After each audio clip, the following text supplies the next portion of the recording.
want to speak a little bit more about Father Richie at the Centre for the Poor in the Philippines, because he's a man who has many things on the move, and many good things. This is Mission Alive. You're with Roger from the MSC Mission Office.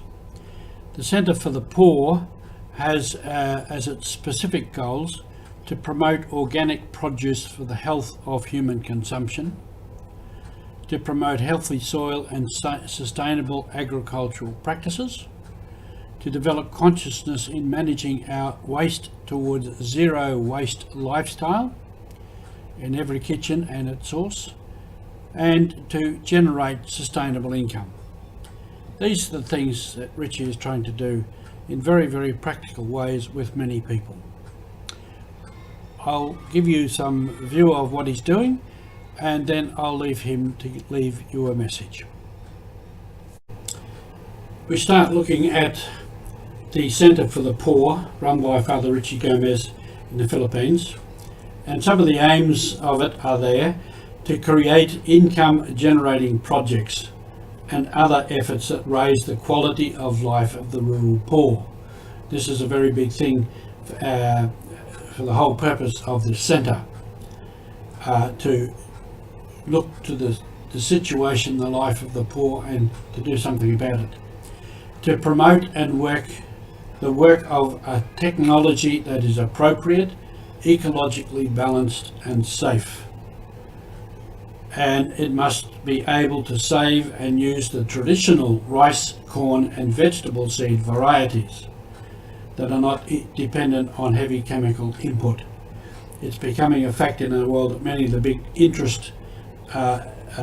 many big money interest people, big businesses, and businesses that supply seed are supplying only certain seeds, and the traditional seed stocks are dying out.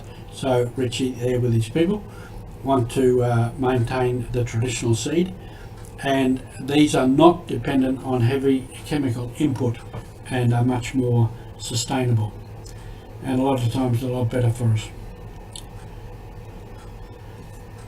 In this too, people jobless by COVID, we tried to provide food for work program, establishing water impoundings, developing farmlands, seedling production, fruit and trees, food processing and preservation, backyard livestock raising projects.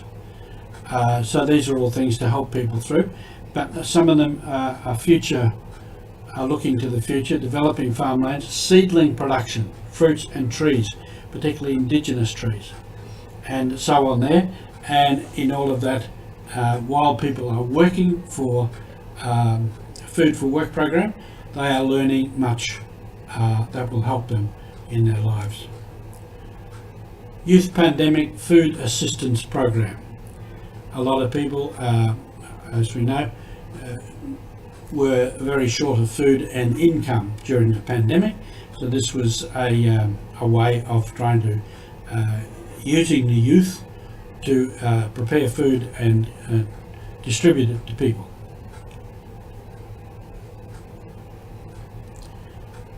Protein source for free-range chickens. I'd never heard of this one, you know. Azolla. That's the plant there, and there on the lower left is the way they propagate it, just in a pond, and they have it there and fenced off to contain it. So it's a potential feed ingredient for livestock that could be mixed with concentrate or can be given directly. Minimum 5% and 7.5% of Azolla based diet. Unconventional feed ingredients rich in protein, while other constituents are minerals and so on there. Easily digested owing from its protein and low lignin content. So I mean that's a very good one, and often that is used for stock and chickens and ducks and whatnot. This next one is really interesting. Maggots. When we think of maggots, we maybe tend to try and throw up, but harvest of maggots. And maggots are used for feed for livestock, ducks, chickens, pigs, all that sort of stuff. They are very, very good in compost. If you got them in the compost, you just cover them over and let them do their work, and they help break down the compost. But their main source is a protein for livestock. And so here they are, they're actually farming them and harvesting them. All kinds of things that help with production. This one is important, justice for the farmers. Again, for the farmers, the big business people can set the price of produce, and can actually make it very difficult for people to make a living, and also to preserve their own indigenous seeds for rice strains, etc. Generosity begets generosity. We know that. We believe in the value of sharing, in which that's what nature's work. Zero waste.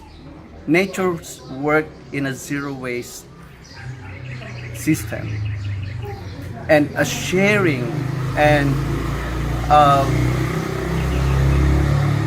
biodiversity of gifts, biodiversity of talents and experiences, and this symbiotic relationships of nature, we cannot deny that in our existence as human beings.